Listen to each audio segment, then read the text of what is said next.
Ladies and gentlemen, we might all remember those experiences or encounters that, looking back at it many years later, you suddenly realize they changed the course of your life. I have two of them, and they happened on the same day. A book and a bomb. The date? The 10th of July, 1985, my 14th birthday. The book was my birthday present that morning. Kinderen van Moeder Aarde, Children of Mother Earth, by Thea Beckman, the famous writer of my youth. And the bomb, on that same day, was somewhere else, on the other side of the world, in the harbor of Auckland, New Zealand. Was it connected to the hull of the Rainbow Warrior by the French Marines? The Rainbow Warrior, a Greenpeace ship sailing under Dutch flag with a Dutch photographer on board, Fernando Pereira, and he was killed in that blast. And in the days that followed, my admiration grew for those activists of Greenpeace that were so cowardly attacked by the French government. And in the same days, I read Children of Mother Earth. It's the fantasy story of the people of Greenland after the Third World War.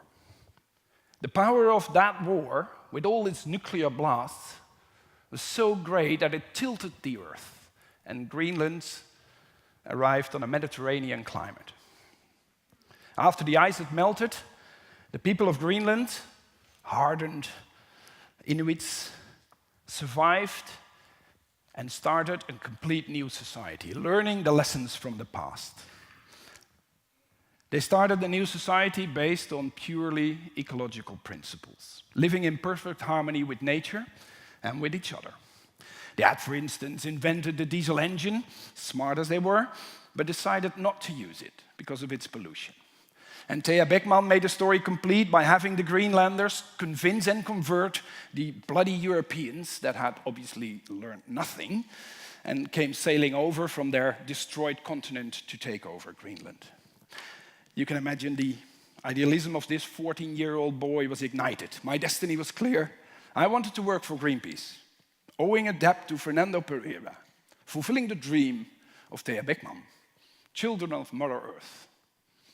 Well, that 14-year-old boy is now a little older. Let's see how far we've come. Are we making progress? Are we getting there?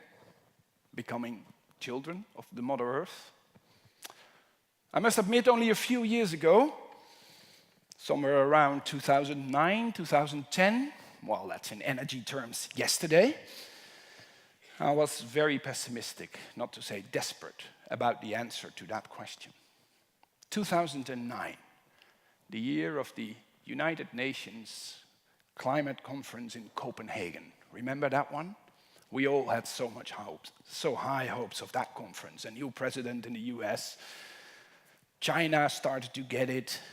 Copenhagen would change the world and would definitely set us on a path to Children of Mother Earth. Well, we all know what became of Copenhagen, the biggest failure in international diplomacy ever.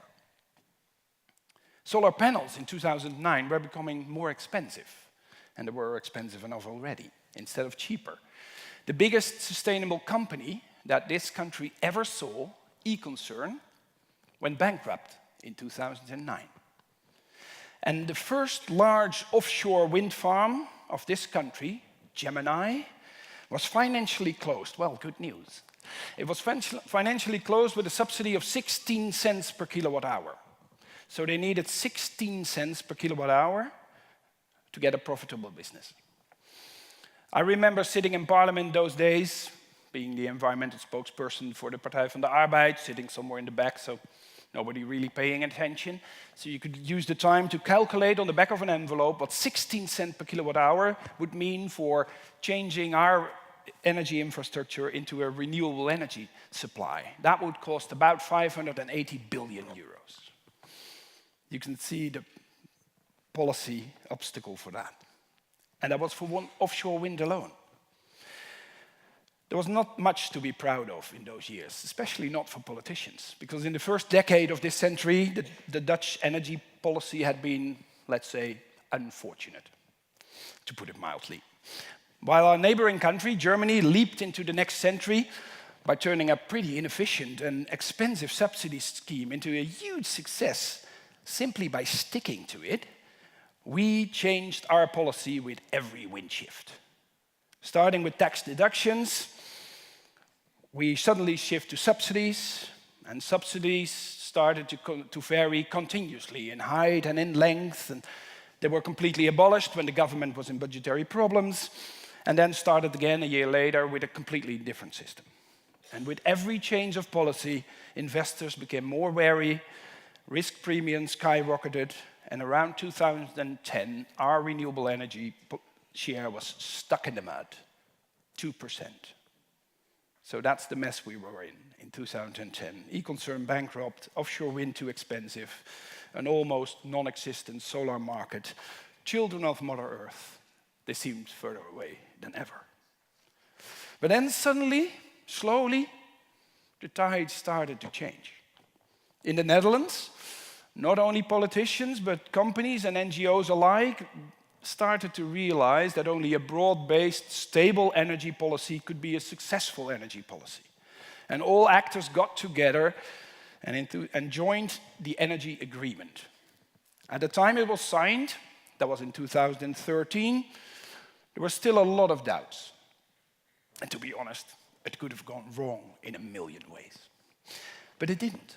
It didn't. And now, 2019, I dare to conclude that of all policy agreements that we made in the last 5 years to lift the Netherlands out of the stagnation of the economic crisis to where we are now, and believe me, I was there, we made a lot of them, the energy agreement is the one that will have by far the biggest impact on society. And that realization came to me at a pretty peculiar moment, at least for me personally. It was the evening of the 12th of December 2016, and I was traveling to my last job as a political leader of the Dutch Labour Party, PvdA, having been defeated in the primaries, and the next morning I would resign my post from Parliament.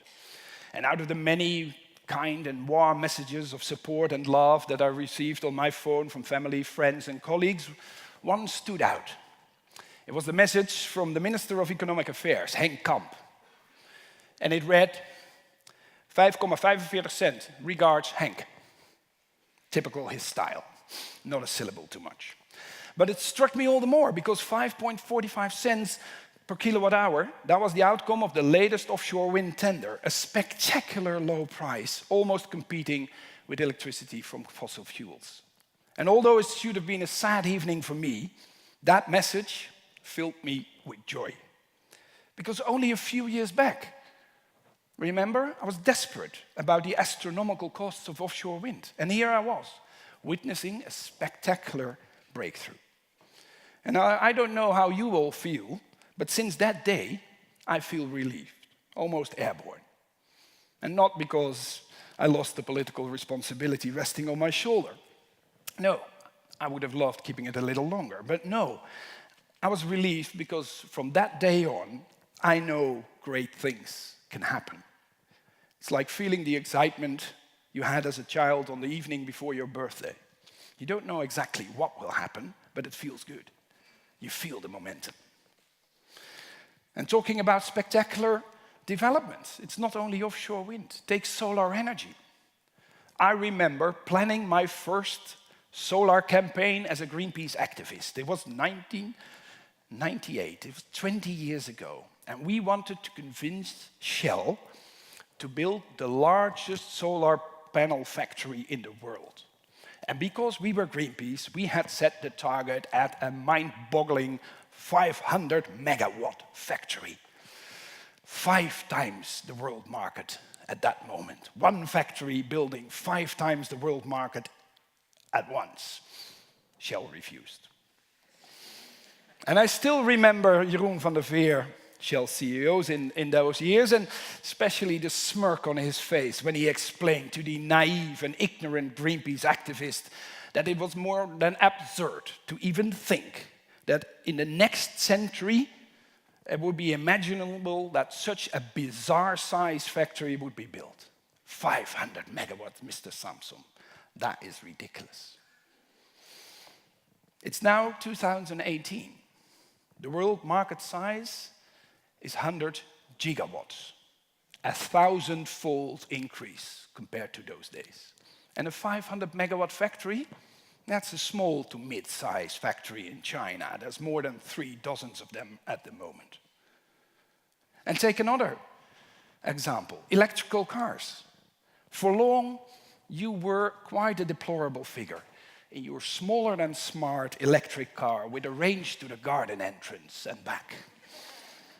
Up to 2012, that's only 6 years ago, remember. Up to 2012, most experts believed that electric mobility was a non-starter. Volkswagen, for instance, one of the biggest car manufacturers in the world, Volkswagen, 5 years back, listen to them, or better don't. They said, we don't believe in the electric car, we will clean the diesel car. Well, we know how that ended, don't we? And now, 2019, only 6 years later, people are queuing up for the newest models, signing in on models that aren't even on the market yet. And before 2025, most new cars sold will be electric. And Volkswagen? Well, they recently announced that they would invest a staggering amount of 15 billion euros in 2 years' time to catch up with the developments in electric mobility. 15 billion euros in 2 years' time. That's not an investment plan, that's panic. The pace of change is beyond belief. And that is something that we, long-time warriors for sustainability, have to get used to. Because let's be honest, in the past decades, sustainable development was sort of synonymous with disappointment, setback, and delay. We were accustomed to headwinds. It always took longer than expected. Results were smaller than expected. Costs were higher than anticipated. And now, all of a sudden, tailwind, gale force tailwinds. Developments are tripping over each other, faster than we imagined, bigger, higher. Times are changing and we have to change too. We need to catch up. All of a sudden, we are challenged. Our imagination is challenged. Looking 5 years ahead used to be a boring exercise, a bit more of the same. And now, we need to stretch ourselves up to the remote corners of our imagination for even predict 2 years ahead. Let's look back at offshore wind, for example. Developments in offshore wind energy sector have been more than spectacular. Technical improvements and cost reductions have defied all expectations, to the extent that the newest tender here in the Netherlands is not 5.45 cents per kilowatt hour, it's 0, subsidy-free. So offshore wind went from 16 cents to 0 in less than 10 years' time. That is achievement. But it doesn't stop there. It will go on. Far shore wind will be the next step, hundreds of miles away from land, all the way to the Doggersbank, where the borders of 5 North Sea countries, all huge energy consumers, meet in relatively shallow waters. And there, in the middle of the North Sea, the biggest offshore wind farm that mankind ever saw can arise. 200 gigawatt in production power. 40 gigawatt of that will be in the Dutch part alone. That's the capacity of about 40 coal-fired power stations. And to install and maintain all those windmills, to bundle, transform and store all that energy, over there we need to create an artificial island on the Doggersbank, a hub for high voltage transformation, for maintenance, and yes, for the new hydrogen production facilities that scientists and engineers must, and I'm sure will, develop in the decade to come. And that won't be the end of it either. Because not every energy-consuming region in the world is blessed with a windy, shallow bathtub like the North Sea. No, we need deep sea offshore wind. That will be next. Floating, semi-floating wind turbines, complete new technologies, crossing new horizons. That's the challenge. Let's make the Doggersbank, large-scale hydrogen production, and the development of deep-sea offshore wind, the Moonshot project, for the next generation, to be realized before the end of the next decade. Made in Holland. It's time to shrug off the modesty. Sometimes it's time to look far out and think big. And sometimes it's time to look close at home and think small. Because our challenge not only lies in the big technology far out at sea. Maybe the biggest challenge is much closer to home. In fact, it is home. The goal of transforming our houses, our buildings, our cities into a smart, clean, and sustainable living space. And again, we need to stretch ourselves and break the barriers of business as usual. Because business as usual will not deliver the result we need. We need, again, to use our imagination and develop new concepts to transform our houses and cities. And this time, I'm not talking about technological breakthroughs. I'm not talking engineering. Because the main obstacle to refitting our houses and cities is not the efficiency of the heat pump or the complexity of roof isolation. The main obstacle, that's us, human beings, living our lives in not very well insulated, gas-heated homes, working, loving, enjoying ourselves, and not being very interested in energy. For most people in the Netherlands, for most people actually, energy, that's the equivalent of the sidewalk. It's there for granted. It's paid for. You can use it whenever you like, and you don't want to be bothered about it. And we all recognize those patterns, even from our own situation, don't we? Yes, we want to make a contribution to a better world. And you talk to your partner, come on darling, we're going to refit and insulate our home. And you've calculated the costs, you don't want to get rich over it. You see the benefits in the energy bill. You see, well, financially it's doable. Come on, let's go. And then the quotation of the contractor arrives. And that is always a disappointment. It's a disappointingly higher amount than you had anticipated. So then with one pen above that contract and the other hand at the laptop, booking.com. Because yes, that holiday is tempting. And then you start thinking, construction workers in the house, sawdust on the floor, freeing up that attic.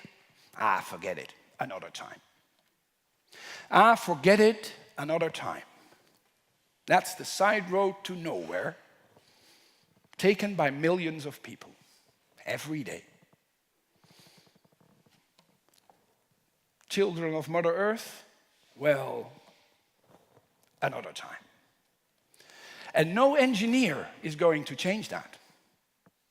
If we want to change this, if we want to avoid the side road to nowhere and have people take the pathway to sustainability, we need to change the way we think about energy. We need to change the conversation about energy. We need to find ways in our strange brains in order to touch the buttons that make us move. We need psychologists. We need social engineering. We need marketeers. We need storytelling. And yes, we need engineers too, because in our new homes we need to optimize the energy balance of our heat pump, our electrical cars and our solar panels, and we need to be able to exchange electricity with our neighbors through blockchain technology.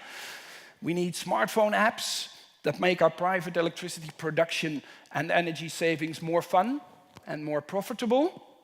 We need both technical and social engineering, and we need it fast. And that's why being here in front of you all makes me so optimistic and happy. Because it's the cross-sectoral approach of the Pathways to Sustainability program that might pave the way to a sustainable future. For a long time, as a Greenpeace activist and as a politician, I thought that the best way to contribute to a sustainable future was to install solar panels and put up windmills. And I was wrong. The best way to contribute to a sustainable future is research and education. Because no matter how big our efforts and successes are, this generation will not completely be successful. So we need to be certain that we are succeeded by a generation that is successful. A generation that is smarter, more persistent, and more creative than we are. A generation that can create the technology to harness offshore energy, to store that energy into hydrogen, but also a generation that can break down the social barriers that prevent us from changing our behavior. And most important, a generation that can break out from its own disciplines and can reach out to others, combining technological and social research to create a sustainable future, to create the world of children of Mother Earth. So, ladies and gentlemen, are we going to be successful? Can we meet the challenge put for us by Thea Beckman, creating a sustainable future for the next generation? You now know that there were moments, not very long ago, that I was in serious doubt, desperate, that I sincerely feared that our fate would be the fate of the Europeans from Thea Beckman's book, self-destructed by short-sighted greed. But also thanks to you, I can leave that pessimism behind me. If we use the momentum that renewable technology currently has, and if you are able to combine that momentum with new research and development in other scientific areas, if we keep working together, also with politicians, with NGOs and with businesses, and if we all, from time to time, if we face setbacks and delay, think of those days that we were 14 years old and burned of ambition to change the world with our ideals. I wish you a fruitful conference and a successful future. Thank you. Thank you.